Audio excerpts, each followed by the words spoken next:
Hello, this is DK. Welcome to the Wheel Print Podcast, created to uncover the inside game of adaptive athletes, their untold stories of what drives them and what makes them tick. So be prepared to be amazed as we discover the trials and the triumphs of the human spirit. Enjoy this episode. Yo. I'm DK and I am the host of the Wheel Print Podcast. Today, I'm really excited for this next guest who's solid gold in my books.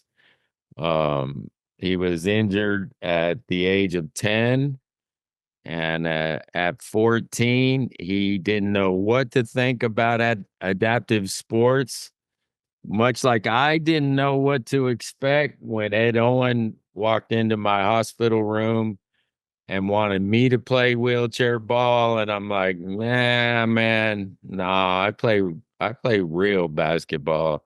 That was my feeling. And I know yours was similar. But this man has a storied path. I could get into all the accomplishments, the achievements, but I will not.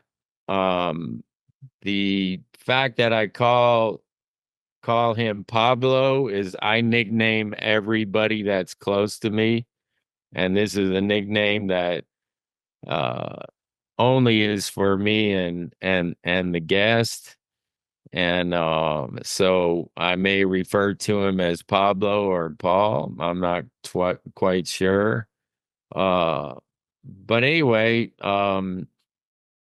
he has Paralympic bronze medals, and I'm not going to gloss over one of them because I was on the 2000 team when he made probably the greatest Paralympic wheelchair basketball roll-off shot ever known for a bronze medal, a 35-footer. I keep extending the distance, Paul. I don't know, I'm a fisherman, so it gets bigger and longer as time goes on.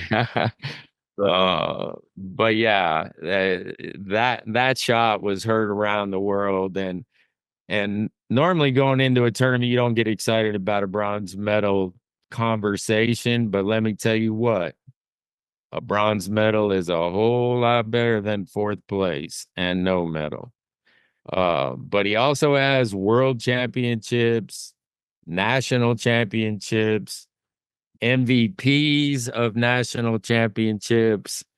And, you know, I'm just not going to spend a whole lot of time, Paul, with all that, because you've done many interviews, and I think they all take you down a similar road of looking into that side of things. Um, so I'm going to dare to be different while respecting this significant part of your past and what you've been able to accomplish uh, in your life. But I want to get into the inside story of Paul Schulte, and I want to bring our listeners along with it. So here we go. I want to welcome you, Paul Schulte, to the Wheel Print Podcast. Thank you, King. Thank you, King. You can call me Pablo as much as you want, because I'm pretty sure Pablo, you calling me Pablo Cruz goes back to, I'm pretty sure 98. I mean, I feel like it went back right to the beginning. Yeah, and I've explained it. And for those that don't know, Pablo Cruz is a band from back then, never to be heard from again. But I liked their music then, and the Pablo and the Cruz part I thought fit you very well. Uh, but anyways, yeah. So I'm more comfortable calling you Pablo. But uh, so look, I plan to kind of dive into your faith, your family, your path from juniors to uh college, uh your history of your rise to the top of your career, from the start to where you're at right now. And what is on most people's minds is all the detail, and it's hot on the burner. It's about your comeback at 45 years of age and being away from the game for nearly 10 years. Uh, but you are headed to Paris and you are at the USOPTC, the training center in Colorado Springs, hallowed ground. How's Yeah, that feel? amazing, just like it does every time. Every single time, right? Every time. All right. Now you're acting a little subdued, a little quiet. Oh, So I'm getting ready to lay it all on you, King. You said you there want you the go. There you Monday go. inside Yeah, scoop. yeah. I'm Not I'm an open book to you. not that we need your court voice, but you know what I'm saying. Yeah, But throwing that acronym around, it didn't always used to be like that. It was the OTC, and it was the Olympic Committee, and now we've got the acronym of USOPC for the United States Olympic Paralympic Committee. What does that mean to you? it's tremendous. And those of us that have, you play the game long enough, and you kind of look back and go, "Holy cow! Look how far it's come." And the support of the U.S. OPC, Olympic and Paralympic Committee, is just unprecedented. It's incredible. It's incredible. This place felt like home when I first came here, and now it really feels like home. I mean, it's just incredible, both here in the United States as well as internationally. From the International Olympic Committee all the way down, the the evolved relationship that is the Olympics and Paralympics is has been a really, really awesome journey to watch progress, and it keeps going. Yeah, it keeps going, man, and we always felt so good about just the facilities to train in and all the resources that surround those facilities. But now we have a museum on grounds, and Paralympians have a significant presence. You, And I know you've been inside and checked all that out, right? yep, I have. It's unbelievable when you're in there. I love every time I get to go. Yeah, Yeah. yeah, But it all started. I mean, for me, I'm obviously incredibly grateful for the, the memories and the training and the time that I've had with the national team. Um, but certainly it didn't all start that way. You referenced yourself being young and the late great one of a kind Ed Owen inviting you to play wheelchair basketball. And it was similar for me. I got hurt when I was 10, as you said, and they said, "You're so into sports before you got hurt. Why don't you play adaptive sports? Why don't you play wheelchair sports?" And the only other person I knew in a wheelchair was a dear friend who's since passed away, who had a degenerative form of a muscle disease. And so he was using a power chair by the time we were 10 years old. So I was like, well, how can he and I play a sport against each other? Just in my limited experience being young, I was like, wheelchair basketball. Well, that's not going to work. Like that wouldn't be, I didn't know what I didn't know. And so in addition to that, I just had kind of this stereotype of what it might be like. And I was like, no, that's not for me. And the first time I ever went into a gym when I was 14 years old, I was in eighth grade. I remember shortly before that, you know, sorry, I'll tell the story when I got into the gym, but before that, my biggest goal was just to make it back on the playground. I just want to be back with my friends. That was it. As close as I can get to that. And my friends were awesome. Actually, a few of my closest friends live in Colorado Springs, right out here in Colorado now. So I get to bump into yeah. them. I come out here. It's pretty great. But those same guys, they adapted the rules of touch football so that I could play, and I was usually throwing the ball as a substitute quarterback or something like that. But they were wonderful. Getting me back out in the playground. But then there was a certain point where one of my buddies in seventh grade, somebody has this, everybody lives through this when it's like your buddy gets a good run going and he launches up in the air and he grabs the rim for the first time and he pulls it down and lets it go. And the sound of the gym is boom, like, holy cow, he just grabbed the rim. It was a big deal in Little Manchester, Michigan.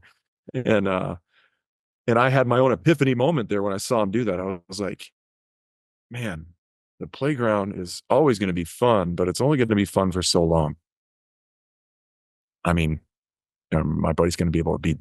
I'm not going to dunk. I'm not going to be able to reach that rim. And as fast as I can push, I can't keep up with them. And so it was right around that time. And it wasn't like a sad moment for me. It was just a realization like this is a real thing. And then an invitation came to, again, from a dear friend, Kevin Wolf, who said, just come once to this adult men's wheelchair basketball practice. And I thought, all right, well, a bunch of adult men aren't going to show up for a participation medal. They're probably going to show up and they're going to compete. And if they're adults, then I would probably have no chance.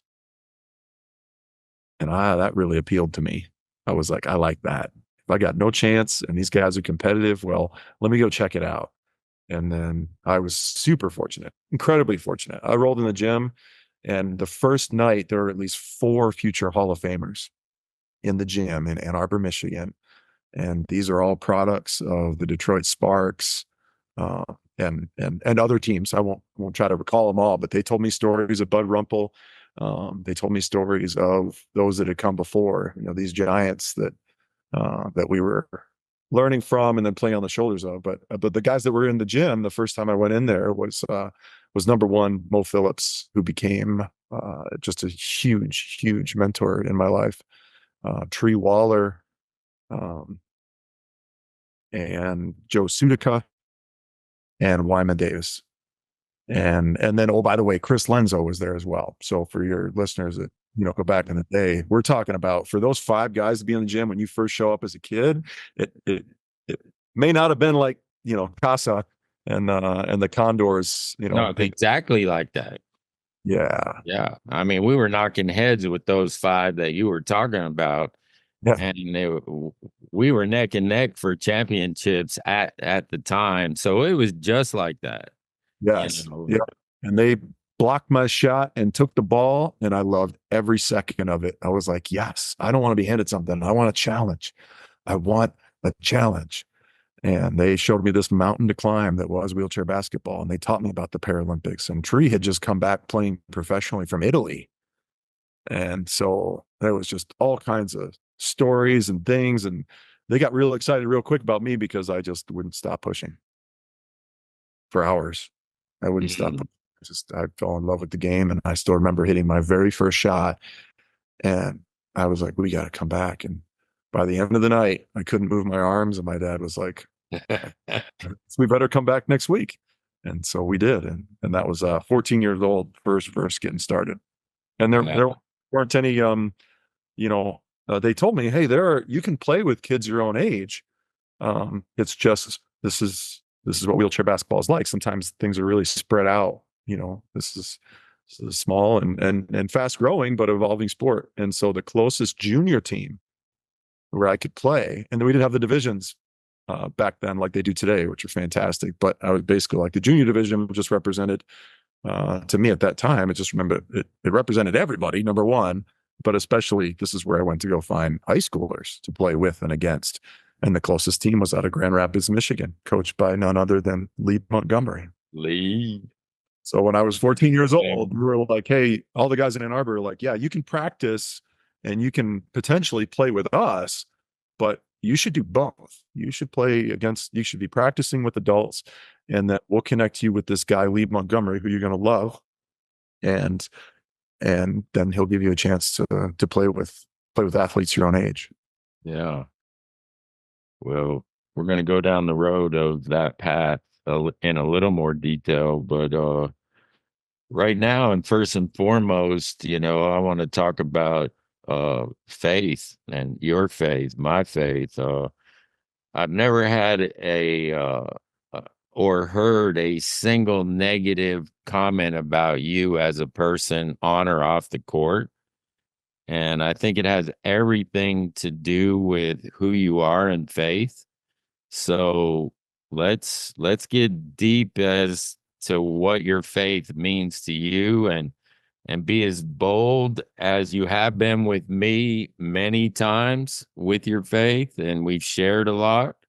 Sure. And so let's really talk about it and the position that you're in uh with your church, with your overall faith, what it means to your daily routines, all of it. Let's talk a little bit about that. Sure. Well, I guess I'll begin with the end in mind here. And I would say first that my faith, um, like you said, has had a tremendous impact on me. And I think that we all strive to live up to our beliefs and to align our beliefs with what's true. And we often fall short of that. I had a close friend that said, you know what? You become a Christian when you realize you're kind of a sucky person. And I thought that was a good quote. But my parents were always super faithful, and getting right to the core of it. You know, I'll tell you as many stories as you want to hear. Um, but I know for myself, independent of any other person, that there is a God, and I know that this life is part of a plan, and that we're all brothers and sisters on this earth, and He loves us all. Uh, and we should see each other and value each other as all children of God. And I know that He had a son, and that part of that plan was for His son, Jesus Christ, to come to the earth and to go through the worst of the worst, more than we can even imagine, in order to allow us to progress and in order to allow us to come home. I know He is my Lord and Savior, and I believe in everything that He ever has done, everything I believe that He does in the world today, and everything that He will. I consider myself a happy, devoted follower of Jesus Christ. And I happen to be a member of the Church of Jesus Christ of Latter-day Saints, what some people know as Mormons. I strive to be true blue to my faith and everything in it that points me to the Savior Jesus Christ. Um, and and I like talking about it all day long because of how it shapes me, because of how it influences everything that I do. Uh, at a young age, my parents were always faithful, but they were always real direct with the point that, hey, don't take our word for it. Do not take our word for it. In fact, you can't take our word for it. You have to, on your own, gain genuine firsthand experience. And it's as simple as prayer. Well, you know, I had some profound, I call them profound. I had experiences with prayer throughout being paralyzed, the onset of the injury and then the follow-up things that happened, that I just had. I Easiest way to describe it is I had really powerful answers to prayer, really powerful, that were very personal. And it was almost, I mean, and just after they took place, I was like, well, that's it. Now He knows that I know that He knows that this is, I can't deny it. That's it. And so for the rest of my life, while we all do dumb stuff growing up. And then as we strive to learn who we want to be and chase goals and try to gain confidence and um, all these things, we all make mistakes, um, but no matter where I've been, wherever I am, I know there's a God. I know He loves us all. And I know that there's a plan and a reason for our life here on earth. And so at my core, at my worst and at my best, that lives and thrives inside of me. And I feed it every day. Yeah. Yeah. What you feed will grow. That's right. So, um, I wonder sometimes just how, people can deal with some of their circumstance and challenges, losses, significant situations in their life without a higher power, without God. If I didn't have a go-to, that's always there and never changes his mind, I don't know what I do in some situations, Yeah. um, so And and unfortunately, I think that at times the I've heard it said before, this is a really important quote to me, that the first principle of what you could call revealed religion, where God kind of pulls back the curtain and says, I'm going to answer your prayer, or I'm going to show you something, that the first principle of it is to understand the character of God. And once you, for yourself, kind of realize, wait, he's that loving. Wait, he's that patient. Wait, he's that concerned about these little things that I'm concerned about. Then you kind of melt and you're like, oh, you're not, you're not scary. You're not this, whatever would push people away. He is the author of love. He is the author of family. And, and, and if we think that we love our kids, just imagine how much he loves each of us. So anyway, yep. It's a yeah, beautiful thing and one that you wish for people. When you see people in pain, you're like, wait, wait, there's a reason for all these things, and it's going to look way different on the other side. But anyhow, so that's a bunch of what drives me. Um, I actually, Dave, you'll get a kick out of this. So I share something kind of personal. So I like many have a daily scripture habit, and even a little fledgling sort of like gratitude journal that I do. And it was something super cool. I was visiting with the sports psych um, associate that's assigned to the men's team, and we were talking about sports psychology and approaching sport. And he blew me away after he and I talked for a while and got to know each other. And I told him about just my approach, my daily spiritual approach, and how I keep a little gratitude journal. He was like, "Don't change a thing." And I was like, "Okay, anything more?" And he was like, "What you're already doing," said, "in the highest pressure situations that you can imagine facing in competitions." He said, "There is a tendency in elite athletes to, in a very subtle moment, forget who they are. You're far from home. You're in different living circumstances. You've been training like crazy. Now you're in a pressurized situation." And he's like, in just an instant, your own expectations for yourself can take over and you can forget who you are. I'm kind of summarizing his points, but he said, your daily scripture habit and your daily journal habit are a complete advantage. It's like, I don't want to play you. I don't want to compete against that. If you stay grounded and you remind yourself regularly of who you really are, who you love, and who loves you, he said that can be a significant advantage. And that blew me away. I was like, I never would have thought of that. I was like, look, this is just the happiest way I know how to live. So if you're telling me that's an advantage, then great.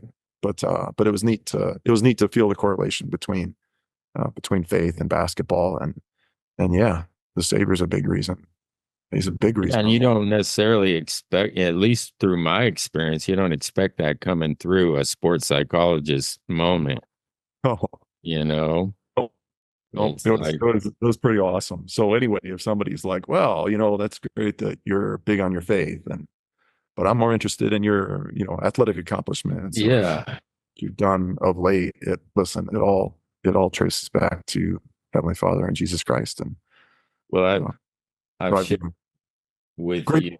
I feel grateful for the opportunity to acknowledge that faith and acknowledge on ultimately my own dependence on them. Really. And I'm really grateful that this is coming out on the wheel print right now. It's the most time we've ever spent on faith, and we're not done yet. I've shared with you that I'm an alcoholic, and uh, I haven't had a drink in July 3rd. It'll be 13 years. Uh, but I matched my human willpower. I attached that to trying to recover, and the human willpower is no match for that type of beast. Only a divine, you know, intervention can bring you to a place and of sobriety.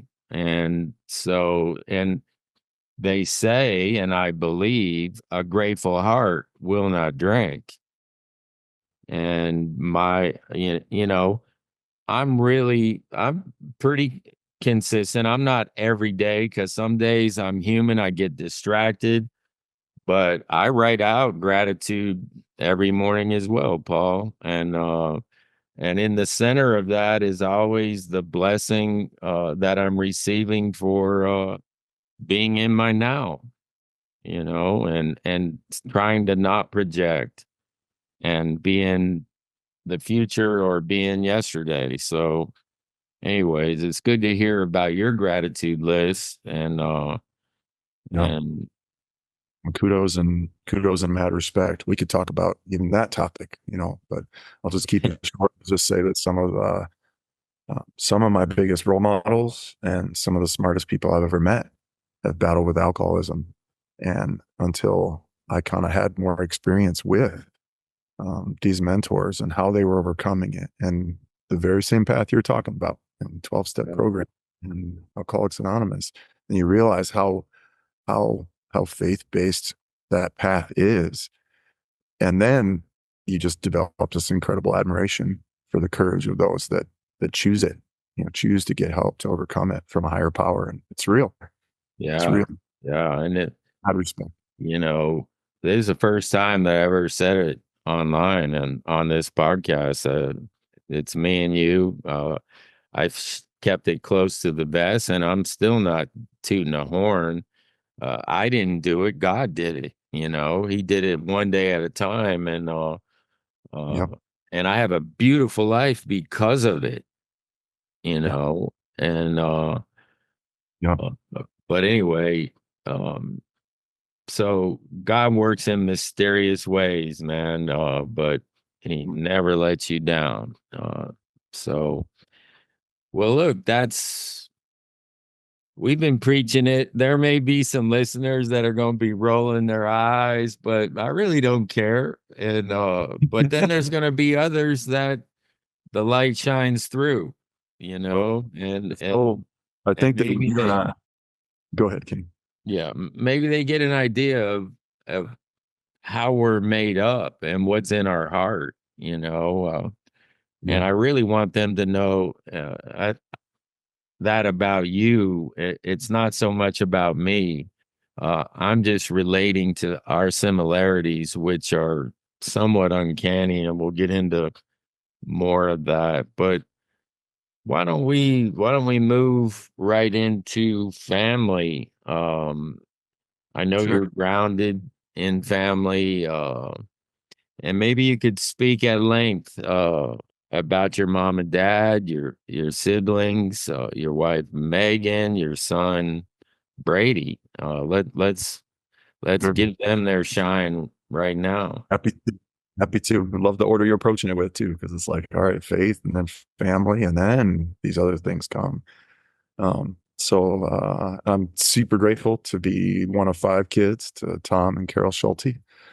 I grew up in a very small town about an hour west of Detroit named Manchester, Michigan.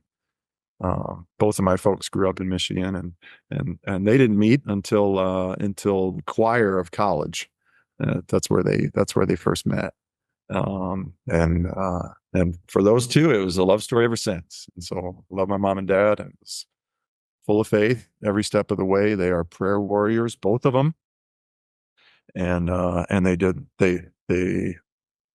done their best to carry on the greatest things about each of their families, and to also be brave and break the chain of some things about family tradition or heritage that they're like, no, I don't want to pass that on. We want to create a different life. We want to pursue it this way. So anyway, my mom and dad are amazing. They live in Utah now with my oldest sister. So I'm one of five kids. My oldest sister was the I think all of us boys would agree she's the angel of the family. She had four younger brothers growing up, and nothing was sacred. And somehow she was just always this angel older sister who played the piano, and she got really good at piano. And now she works for university. Older brother Mark was the artist who became the insanely patient artist. Mark could just, he'd whittle away on something for hours and hours and hours and create something stunning and beautiful. And I'm like, yeah, I don't have the patience for that. And so Mark was the artist, became an industrial designer, and lives with his family in Utah. And then two younger brothers became wildly talented in computers. One lives and works out of Germany, became fluent in German, and is he's probably the smartest of all of us. And then youngest brother works in computers. He works for Microsoft. It was his dream growing up, and went to college, and then got his dream job with Microsoft. So we're kind of all over the place. He's in Seattle, one in Germany, the others in Utah, and then my family in Florida. Um, so that's my immediate family. They're all super. They've always been super supportive, and were an incredible safety net for me coming home after my injury, and then very quickly pointing out like, hey, you're the same person you were after your injury as you were before, and that means that we love you, and that means that you've got chores. So let's get to work. Um, so Yeah, man. I want sorry. to just interject because before we move on to maybe Megan and Brady, I've known your mom and dad for a long time, but particularly your dad. Your dad was at everything, as related to you, Yep. uh, in competitions, and I saw him everywhere, and I really was a little bit jealous, because I had kind of an absent father, and he was a good man with a bad disease. And but yet what was really cool was with the Coastal Clash that just happened here in Charlotte, and I got the opportunity and the blessing to do live stream of all four games with Australia. I looked up in the stands, and here's this tall man smiling at me, and I'm going, who is that? Is that one of these European classifiers? Who? And then, I had to go back to live streaming and whatever. Uh, but then, as soon as we had a break, he stood up and started walking down the stairs. I go, oh my God, that is Tom Schulte, and we had an opportunity to kind of engage and reminisce, but that's how I remember your dad. He was always present with you, always supportive, and so it was really a touchstone moment at the Clash, and to see him there, Yeah. and the circle of life, right? I mean, he was much younger when he started with you, and now the two of us are much older. Tom and I'm speaking. Um, uh, but anyway, I wanted to throw that out. It was really a pleasure to see your dad once again. Yep. Yep. Dad flew out. We have a close family friend that I knew growing up that is in that area, and my dad is like, "When's the Continental Clash?" And actually, I was surprised on how many fans flew in for to watch that competition in person. It was unbelievable. It's Yeah, supposed to happen all the time in able body sports, but for us, it just caught me off guard. So anyway, yeah, Dad flew in for that, and it was great for him to be able to watch us play and watch me play. And you're right, Dad was always super super supportive, and as supportive as Dad was, you know, up front and in public and in person, Mom and my siblings, I'll never be able to thank them for the quiet support that came from, letting him go, or letting, letting me go, and then letting him go to support me. So I definitely had family support to make it to these different things. right on. Yeah. I told the team on the bus there, I was like, all right, listen, if a guy in the stands start getting real loud all on his own, either cheering or saying, "Oh, come on." That's just my dad. He grew up playing hockey. He's a vocal guy. He's super passionate. They're like, "Your dad's going to be in the Continental Clash." Yes, yes, he is. So it was awesome. I know he loved it. And I know he loved seeing you. Yeah, right on, right on.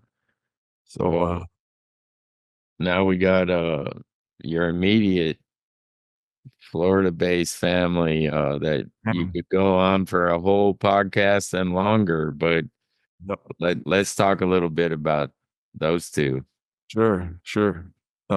So Megan and Brady. So our families, Megan and I, our families knew each other. So the funny part is I grew up in this town of like 2,000 people. And Megan and I don't remember Megan and I really speaking to each other. I mean, our graduating classes were like 75 to 100 kids, right? Like this is a small place. And I don't really even remember, we didn't start dating until the last 3 months of my senior year of high school. And she was a junior. And I really don't even remember speaking before that. I know we had like one class together, but we were like opposite sides of the class, whatever, and in high school, you're a junior and someone else is a sophomore. Yeah, you acknowledge them, but your circle of friends is elsewhere, so you don't even pay attention. So anyway, point is that we grew up in this tiny town, not far apart, only 5 miles apart, and didn't even really talk to each other until the very end of high school. And my brother was dating her best friend at the time, and I'd be driving. I'd be the one that's driving home, and I'd be like, "Where's my brother?" Oh yeah, by his girlfriend's locker. I went down, and Megan was near that locker, obviously. So after a period of time, I didn't go. I didn't mind as much going and looking for my brother because she was around, and she was just she just became, and she just it was just about the coolest thing I've ever experienced in this world and in this life. And I tease her all the time. I'm like, "You're the world's greatest wife." And I suppose all of us feel that way about our sweethearts. But I don't yeah, know that everybody does, but I would hope they could oh, experience that. we hope it's for everybody. Yeah. So right off the bat, she only ever knew me as a basketball player. And the funny part was she went after we've been dating a while. She went to go watch me play, and I was like, okay, well, this is going to be cool. And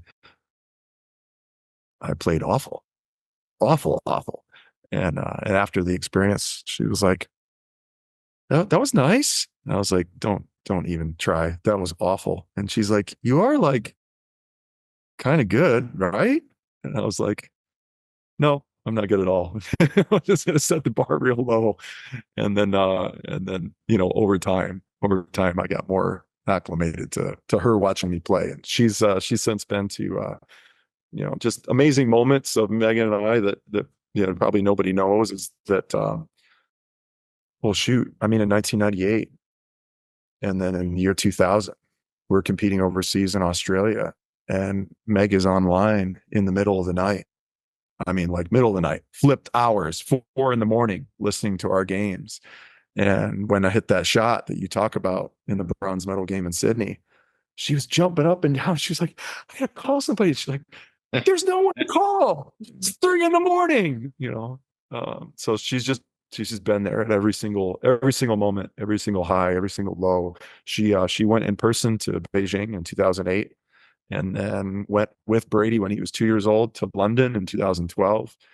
And so she's she's behind the scenes what every athlete wishes they had as far as a partner, a spouse, a fan, a supporter. Yeah. Yeah. And I've often said for every hero in the spotlight, there's a Megan or there's a Sandy in the shadows, Yeah. right? And that level of support that comes freely given and never gets never never gets the the attention to that support that No, and they don't that want it either. yeah, They no, don't want it either. no, it comes so natural and freely given. So Yeah. and So Megan's yeah, amazing. And I think that, you're a young teenager with a disability, and this gets on, sensitive ground because it is for so many people. And for me, it was, well, who's ever going to love me?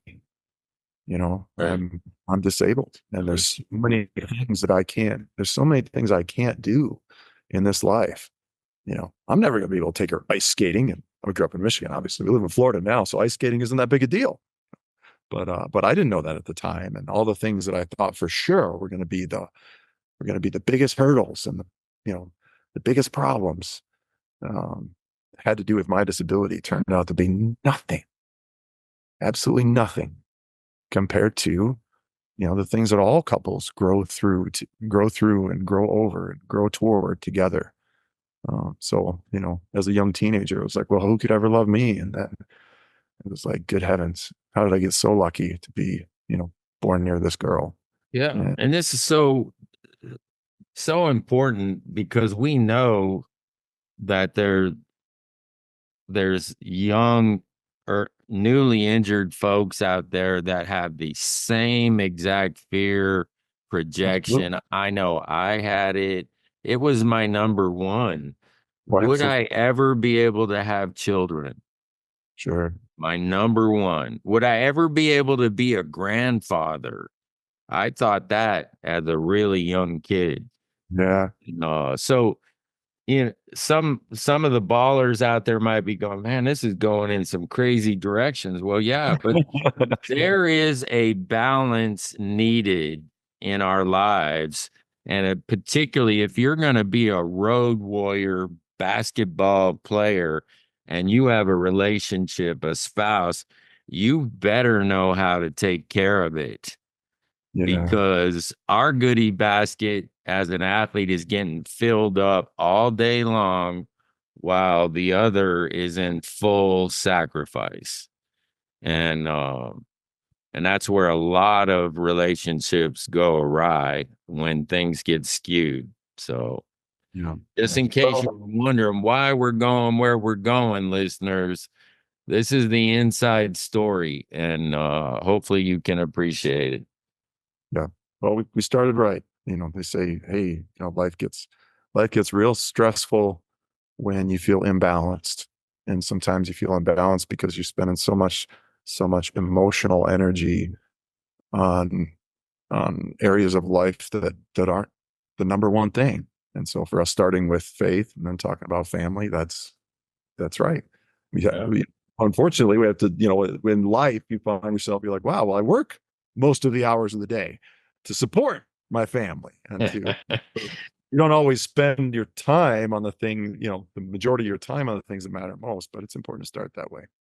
Yeah. But when you do, Yeah. when you do spend time, it's the quality of those moments, and recognizing the little things Yeah. Yeah. uh, that Absolutely. could be easily distracted because I got a to-do list that's a mile long and my head wants to go there.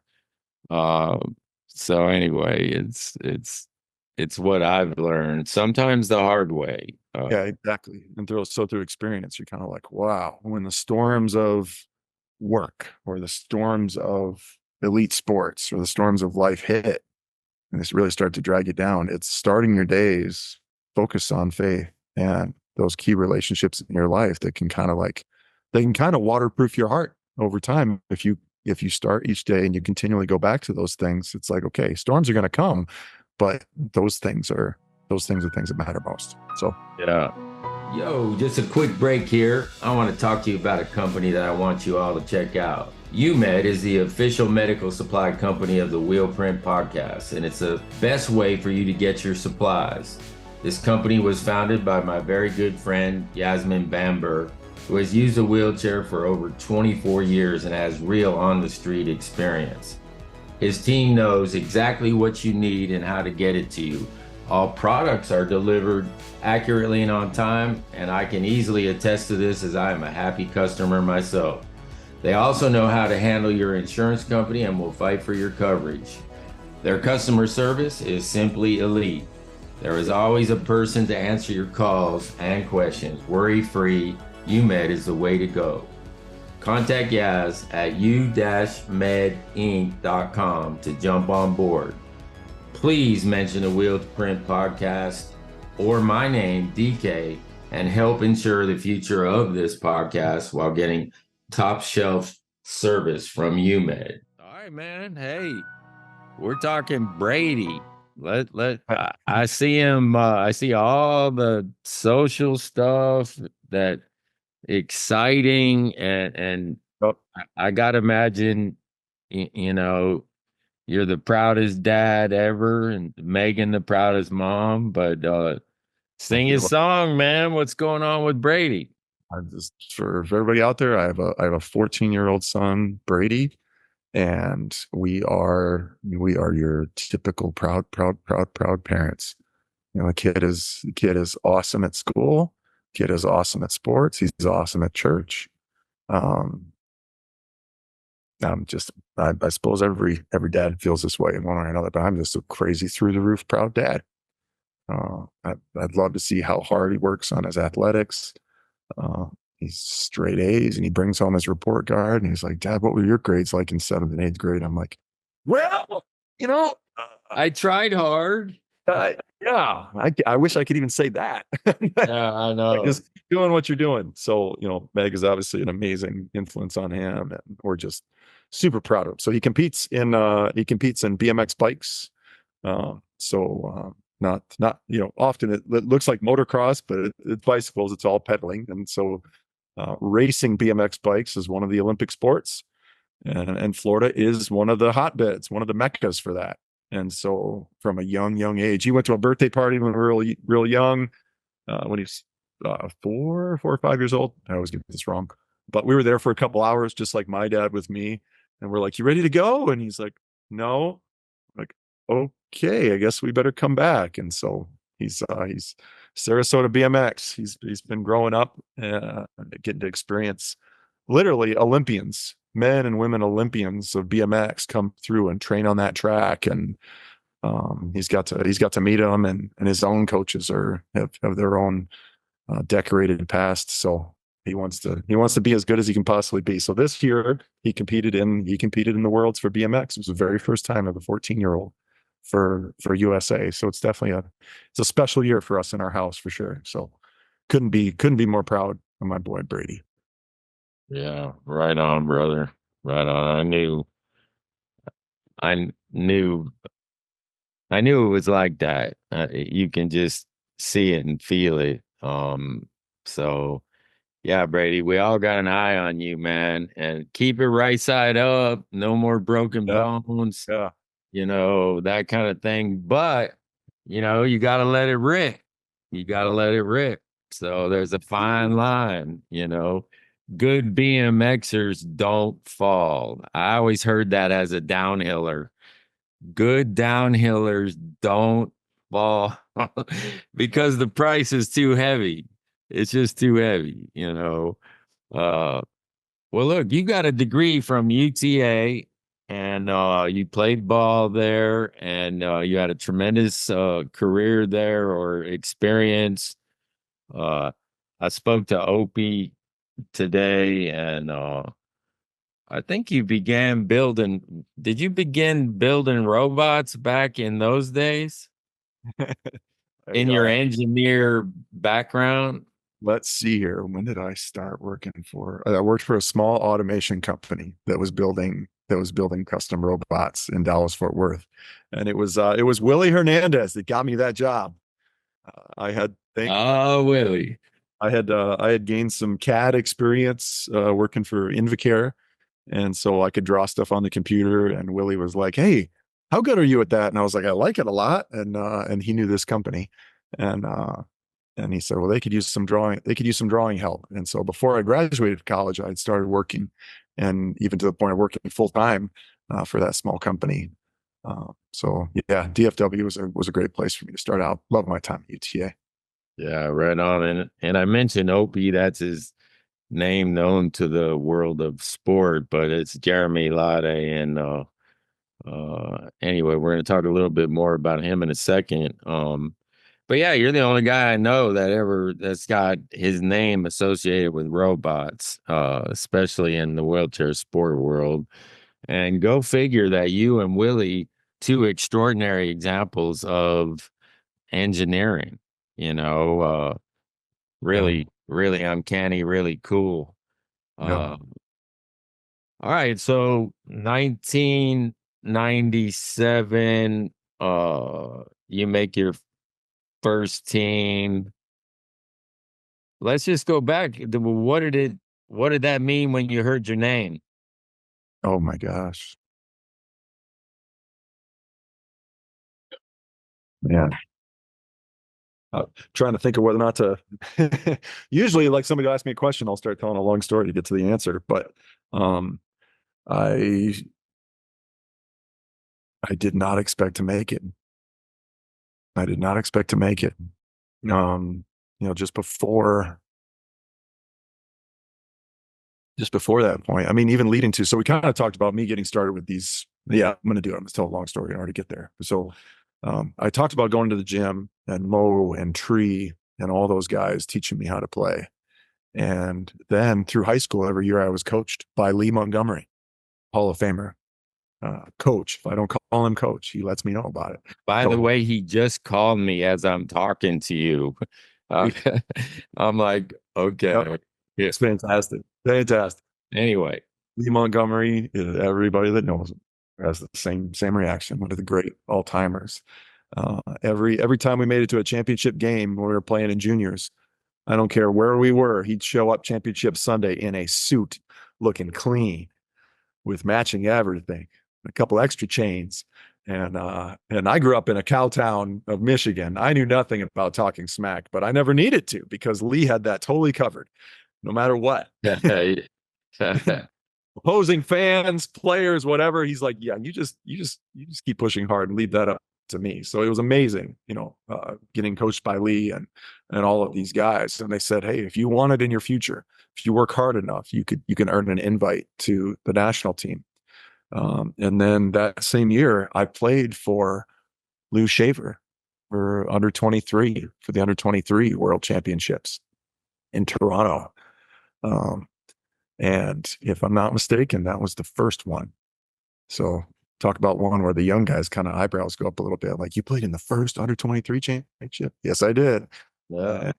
And we made it to the final against what would be in the next, for the next decade, we played against who was basically the Canadian men's national team, Pat Anderson and Joe Johnson and a bunch of other guys. So we took silver. Uh, and at that competition, Trooper Johnson showed up. I can't remember if you were at under 23s or not, Dave. I don't think you were. No. No, Trooper was there. Trooper was there. Obviously, Lou and his coaching staff, and uh, it was at that time that I was getting. I right around then was when I got my first official invite. Hey, come try out for the men's national team. And I remember my dad asking Lou Shaver, is this worth doing? Like, he's going to be in college. Like, I was going in my freshman semester, first semester at UTA, and I was just wrapping up the under 23 championships, and I was going straight to school. Like, I had my books with me, my first college books I had with me in Toronto, and I was terrified of missing class. I had learned through sad experience that I'm not somebody that can miss class. So I was like, man, USA tryouts, competition. Like, I don't know if I can miss that much school. Like, and I was genuinely worried about it. So anyway, my dad asked Lou Shaver, hey, is this worth doing? Like, does he even have a chance? Like, and Lou Shaver said, well, listen, there's three other guys that are planning to try out for that national team. And their names were Will Waller, Reggie Colton, and Dave Kiley. And he said, son, I think it would be a terrific experience for you. You should go and experience that level of ball because I think it could be in your future if you keep working hard, and you'll never regret a tryout and being around those players. But if all three of those guys show up, you don't have a chance. And he was right. I mean, Reggie Colton, some people don't know what an absolute, in the best sense of the word, what a freak, what a Greek freak he was. yeah. Reggie Colton was incredible. I could talk about him for an hour. Got a chance to play with him. But long story short, I'm in that tryout, and Reggie Colton didn't come. He couldn't come. I think family, career, like, he was in a different part of his life. And so he didn't try out. And so it was Will Waller, yourself, and me. And I thought, all right, Will's huge, his booming voice, whatever Will is, 6'6", 6'7", U of I guy, and then you're the king. You've got everything that comes with your name. And so I knew I was third, but what I didn't know was that they were going to take me. And so I was 18. I ran around with the chicken that's head cut off and just put as fast as I could possibly push. And And thanks to the buddies that live here in Colorado Springs, that every summer I was I was pushing my chair after them on a basketball court, playing outdoors. And that's where I got my speed from. Playing against good wheelchair basketball players for sure, but then just chasing my able-bodied friends day after day after day. I got pretty quick by the time I was 18. Um, so I tried out for the national team, and I couldn't believe they took all three of us. I just couldn't believe it. And I think I jumped a little bit when they said my name. I couldn't believe it. And for anybody that's ever been in a tryout situation before, the tension is so thick. It's such a tense room. There's, so much is on the line, and they read your name, and you walk, and roll through this one door, and life was changed forever after that. But I go back. You just spurred a memory. When you talked about your unbridled speed, it was just you were full throttle.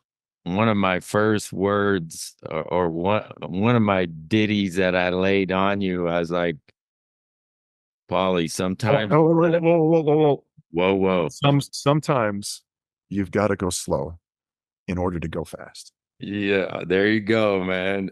Like, this And comes you from still, skiing. I remember it, and I have said it to myself upon occasion. You've got, yeah, yes, Dave. I remember that very well. yeah, yeah. Well, anyways, so be that moment. It etched in our memories for sure.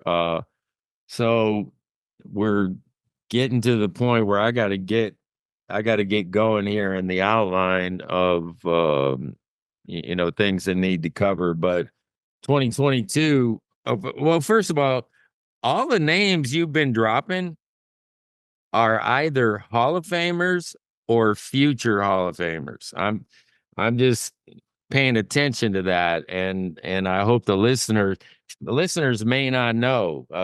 Hall of Fame is starting to engage more people, but I hope you can, everyone in our organization continues to understand our past.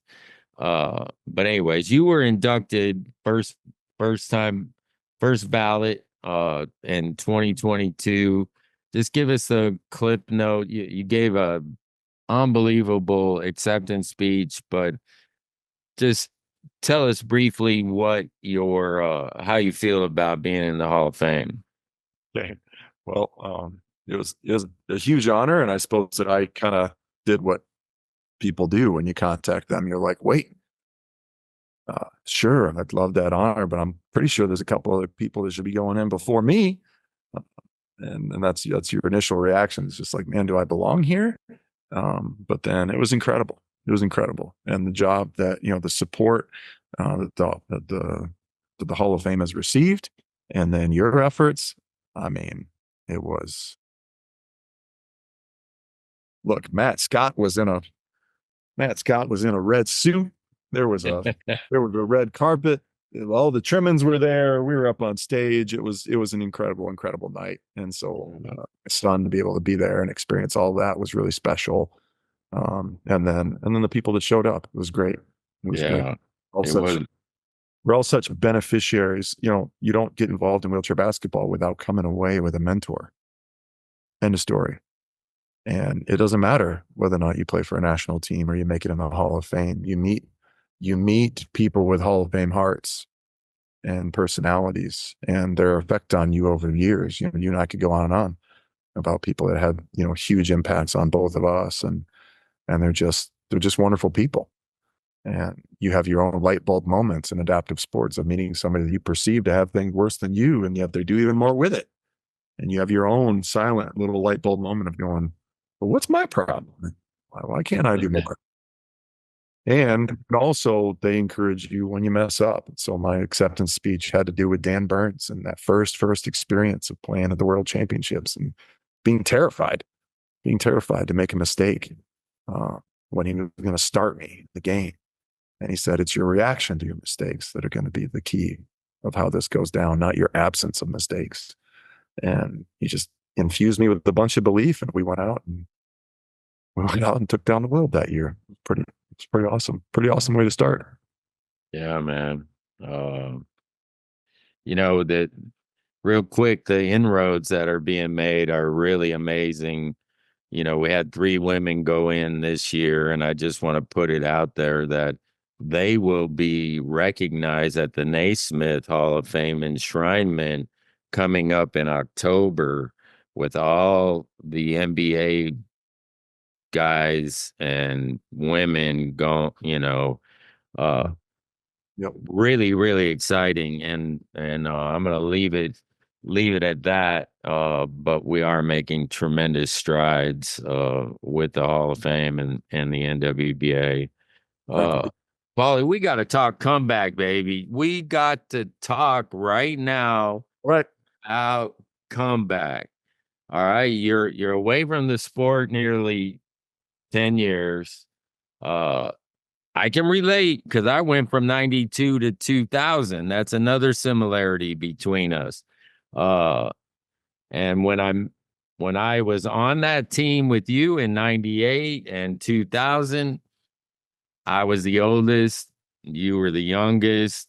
We had a transfer of communication, knowledge, experience, and now we've gone full circle and you're in that role. But before we get to, what you're passing on to and AJ Fitzpatrick or some of the other younger guys, let's talk about what like why, uh how, and what, first let's talk why.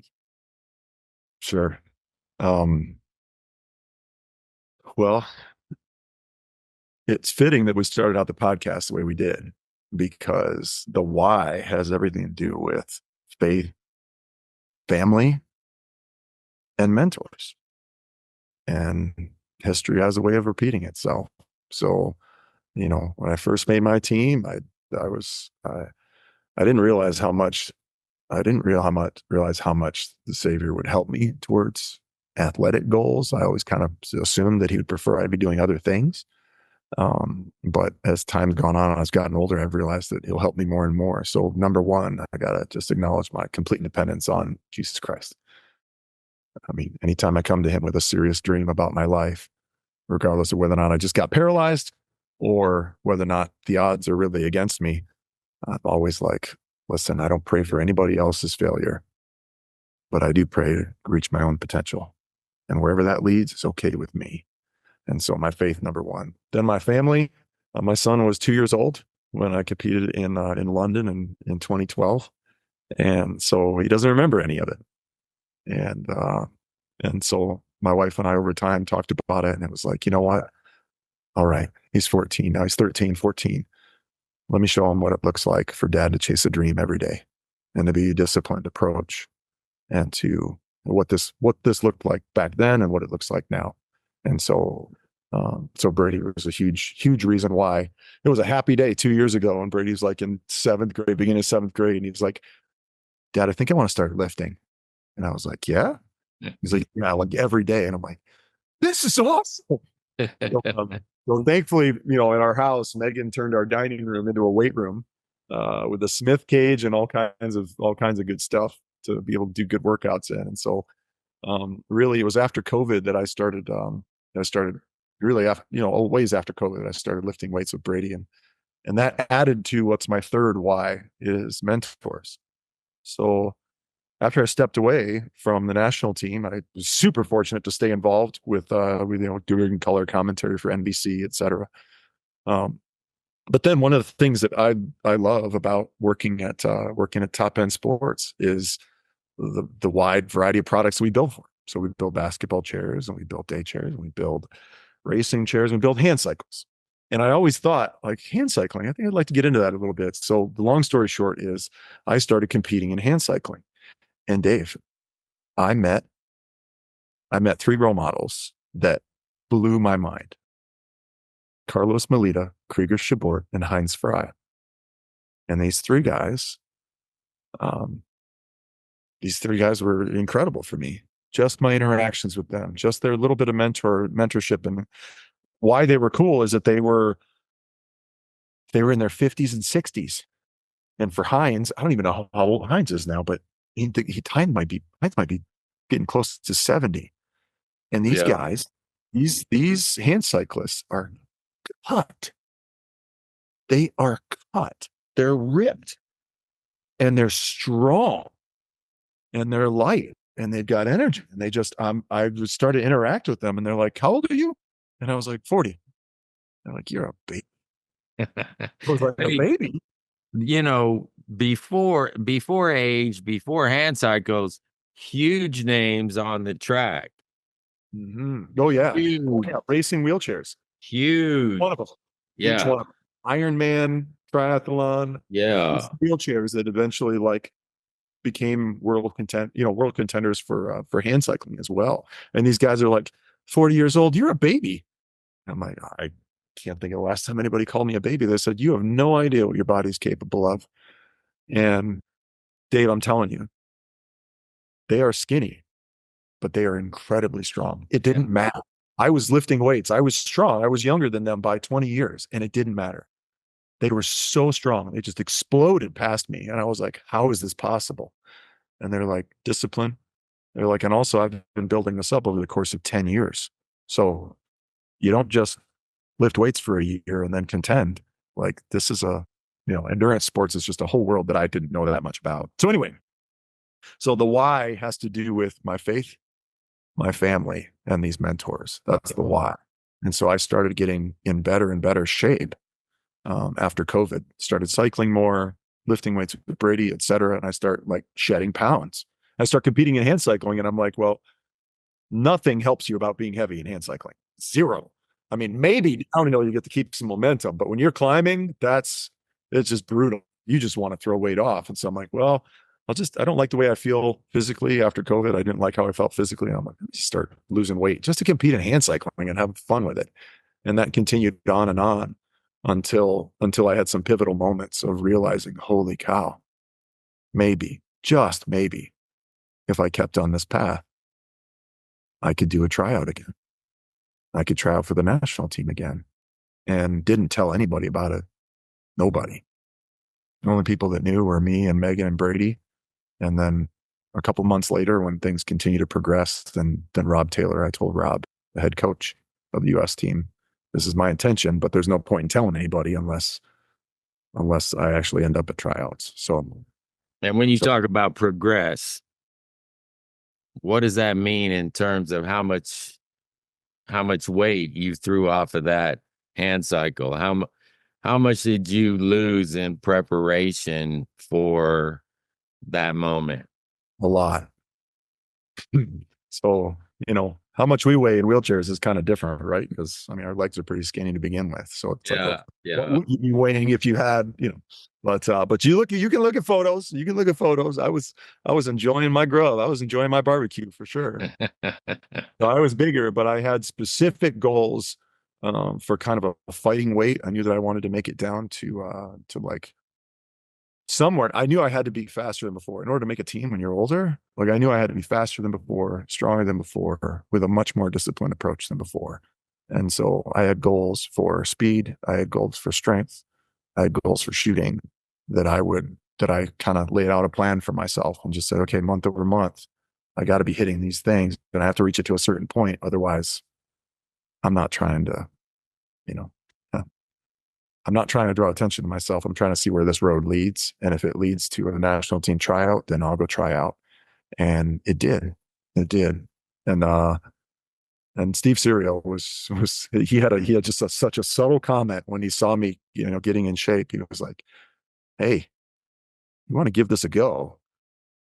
You just you just you just say the word. And I'm like, oh, easy there. Easy there. I'm like, well, he put in a good word for me.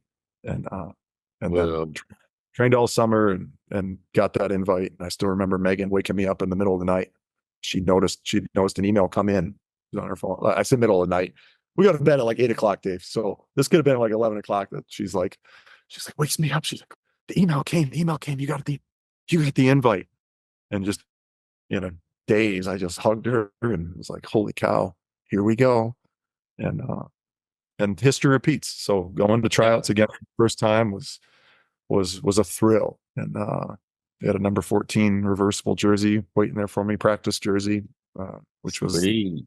was the number I loved growing up, and anytime I had the chance to wear it. Man, Trooper Johnson would fight you for that number. Oh yeah, I knew better too, and I told Yeah. Trooper after Trooper was done, like, I'm going to try to carry on the legacy of this number. You And I know, know you. hey, 97, you heard your name.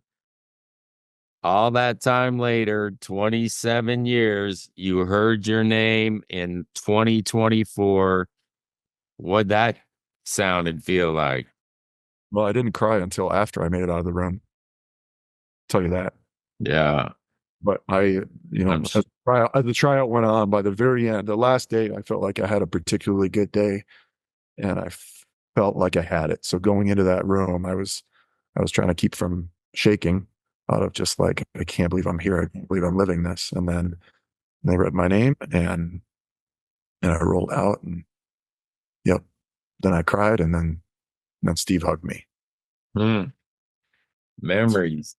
Yep. Yep. And it's such a, it's such a bittersweet thing, because there's guys that tried year after year to make this team. And so all respect and all love to the guys that were involved in this trial, this go around. And hats off to ones like Brian Bell, where it's like, you can't cut me forever. I'm just going to keep coming and keep coming until I make a national team. So, Well, congratulations and thanks for being that OG example of and listening to those monsters that you were training with in hand cycles and um, we're excited for you and you know words can't describe what we know how you feel. So yeah, uh it's a thrill. I'm approaching it. You'd like to know, Dave, that I approach my training, and I approach my time here like a rookie. You have an incredible core here that's done amazing things. The leadership's through the roof. The athleticism is through the roof. Um, and the bond that the players have is really, really impressive. So what Jake Williams can do with the basketball, and what Brian Bell can do with the basketball, and what Trayvon Jennifer just seems to teleport different places on the court and get his hands yeah. on things. Steve just says he's the best defender in the world. And Fab Five. he is. Yeah. Yeah.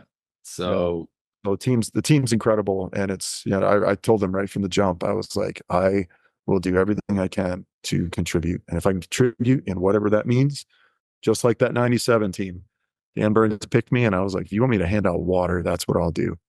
And that's how I approach this team, is with respect, like a rookie. And if I can serve them, and if I can contribute, then I'll have done my job. Performax, the sweet ride, is our lead sponsor of the Wheel Print podcast. Performax has supported all that I do and has been so innovative to serving our community of wheelchair users. From the elite USA national team player to the rank and file wheelchair user, Performax delivers. Don't think twice about who to choose for your ride. Performax is the only choice when it comes to weight, function, and a great looking design. It's the right choice, trust me. With 25 years of experience, you won't regret making Performax your sweet ride. Let them know that the Wheel Print sent you. We're glad you're back. We're glad you're back. And I want to give some props to the fact that you are president and chief engineer of Top End. You have been doing for a long time incredible stuff with technology. You have the GOAT chair that's out there now, and and that doesn't people may think that's describing you, but I heard on a video that's not the case, and you're not that way. But the piece of equipment Yeah, is correct, being correct. described like Yes. that. That, So that's right. People used to, yeah, yes. People used to, my name being on the chair. But this one's not about me. This is not about me. yeah, It's not been all of its technology and all of its all of its skills to try to build the best chair that's ever been. Yeah. And I know I'm biased, but man, it flies. Yeah. Uh, Well, and uh, thanks for saying what you did about, top end sports, because yeah. it's huge Yeah. here too. Well, and you gotta do it. I'm a Performax guy and I believe in them and their stuff. But man, in the end of the day, we're all brothers no matter what we ride. So I also want to give some props that Jeremy Opilati is filling in for you, or not, maybe not filling in, that you passed the torch to CNBC. So let's all look out for Jeremy when he's the guy and during the Paralympic Games. And uh, I know there's a whole story how you came to be part of CNBC, and but we are running out of time, my brother, and trying to throw it in. Do you have any plans for after Paris? Immediately after, or are you talking about like basketball after? Oh well, I was gonna say, because no, we're planning to stay a couple extra days. what's going on with Paul Crazy. Schulte after Paris, or are you just playing that by ear right now? As far as basketball, you mean? Yeah. Whatever comes into your mind, man. Well, Your life. I'm not kidding that I am super grateful for how fun this journey has been, and living the kind of lifestyle that these guys taught me to live, and combining that with everything I've learned before. So, um, Top End Sports is incredibly supportive. Chris Horner has told me, hey, look, Top End Sports is going to continue to be about the athlete like it used to be, and like it still is. And he's like, don't come to work each day until you've worked out. All right. That has to be, we have to be authentic to the sports and to the brand. And so that's his approach. And I'm just thrilled to tears over that. And he's always stuck by it. So for me, I want to continue to live this daily lifestyle, Yeah. get, what a gift to reconnect with the grind, honestly, to reconnect with the grind, to reconnect with the guys. And so I'm going to continue to live a healthy lifestyle and to compete. And if that qualifies me for tryouts or for teams or for whatever, if I can contribute and I have a chance to push myself to my potential, whenever that is, wherever that is, I'll be doing it. So Right on, Pablo Cruz. I'm telling you, what a great time this has been. Time has flown by. I hope it was what you're after, King. I hope it was what you're after. I didn't know what I was after. I wanted it to be different. I wanted it to be organic, and I wanted to lead the way it was with faith, family, and mentors or heroes or Hall of Famers. So, uh, anyways, in closing, Pablo, you want to say anything real quick? Just have fun. I've had fun. Thanks for all you're doing, Dave, with Hall of Fame and podcasts and everything that you influence for good. Thanks for being a mentor to me when I first was assigned to play you on defense when I was 18 years old. And I remember well. I remember. and we'll have to do it. We'll have to do it again sometime. So Yeah. from here, you'll be happy to know that I'm headed into the gym, and it's right back to the grind. And All right, man. You're on hallowed ground, so make every moment count. All right. On behalf of the Wheel Print Podcast and on behalf of our tremendous guest, Paul Schulte, I want to say thank you for all of you that have tuned in. Be a good human being, do the next right thing, and most of all, keep it out of the ditch. Anyways, peace, Pablo Cruz. I hope you enjoyed today's show on the Wheelprint Podcast as much as I did. I invite you to check out our other episodes on Apple Podcasts, Spotify, or on our YouTube channel. Thank you to our lead sponsor, Performax Wheelchairs, the Sweet Ride. They are the leaders of wheelchair design worldwide. And to our new sponsor, UMed.